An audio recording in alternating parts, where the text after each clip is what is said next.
आज वो बात आज आपसे करना चाहता हूं। पहले नंबर में तो वो तालाब, नदी और सागर तीनों के बीच में फर्क क्या है, वो बात आपके सामने रखना चाहता हूं। तालाब निश्चित तौर से पानी लेकर के बैठा है, मगर तालाब की एक कंडीशन समझो, एक बात वो करता है कि जब तक तुम मेरे पास नहीं आएंगे तब तक मैं कुछ देने वाला नहीं हूं।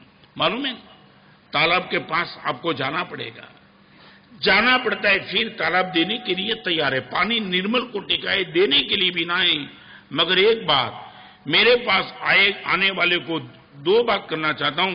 मेरे पास आना पड़ेगा और आने के बाद किसको नाराज नहीं होना पड़ेगा, ये मैं गारंटी देता हूं।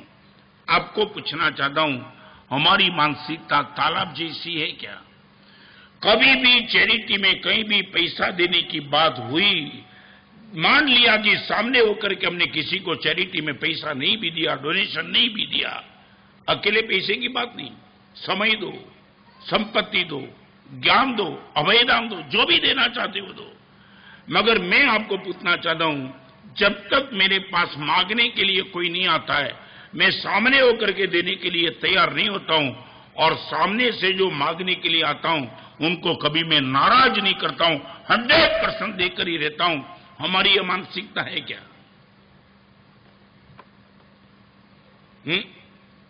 क्या हम उदार निश्चित तौर से इतने नहीं है जितना होनी चाहिए, मगर हम कृपण भी तो नहीं है।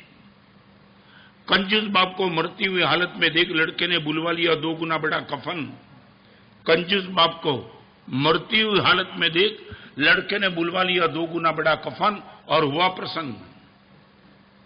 कफन समझते हैं किसको बोलते? हाँ, कपड़े को नहीं, लास्ट टाइम के कपड़े को। हाँ, अकेले कपड़े मत बोलना। जब वो अंदर से चला गया फिर जो कपड़ा पहनाता है वो उनको कफन कहते हैं।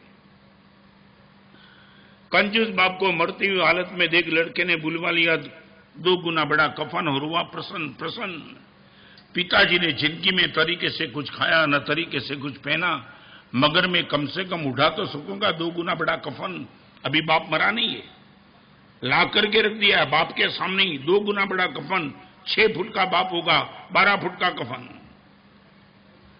कंजूस बाप को मरती हुई हालत में लड़के ने बुलवा लिया 2 गुना बड़ा कफन और हुआ प्रसन्न। पिताजी ने जिंदगी में न तरीके से कुछ खाया, न तरीके से कुछ पहना, मगर मैं कम से कम उठा तो सकूंगा 2 गुना बड़ा कफन। मगर सुन के ही लड़के की बात बाप जी ने खोली धीरे से आंख, बोले नहीं कि बेटा ठीक नहीं है तेरी मर्जी, क्यों करता फिजूल खर्ची। अभी मर रहा है,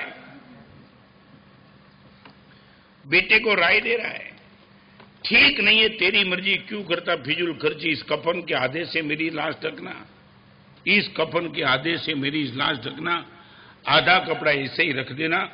कपड़ा आखिर कपड़ा है, बेकार नहीं जाएगा, तू जब मरेगा तेरे काम आ जाएगा।